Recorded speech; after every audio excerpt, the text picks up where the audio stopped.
সেটা ওরা বলছে যে এত দূর পায়ে হেঁটে যেতে হবে।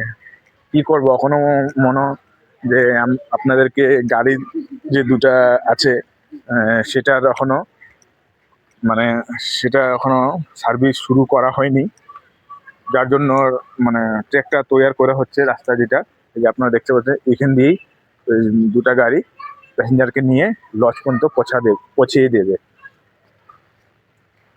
এখন আমরা হেঁটে হেঁটে যাচ্ছি। এই দেখুন ব্রহ্মপুত্র নদী, তার উপরে অনেক দূর পর্যন্ত একটা লজে যাওয়ার জন্য ব্রিজ নতুন ভাবে তৈরি করে দিয়েছে। মানে কি বলবো আপনাদেরকে, ঘটে যে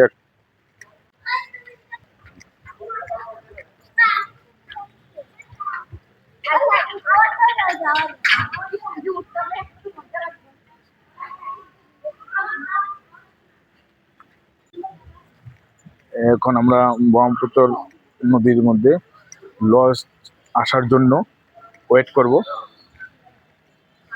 দেখুন কি দারুণ, কি বড় বানিয়েছে।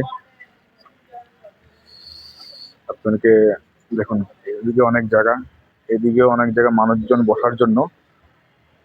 লজ আসা পর্যন্ত সবাই ওয়েট করতে পারবেন আর ব্রহ্মপুত্র নদীর সুন্দর ভিউ উপভোগ করতে পারবেন। কি সুন্দর।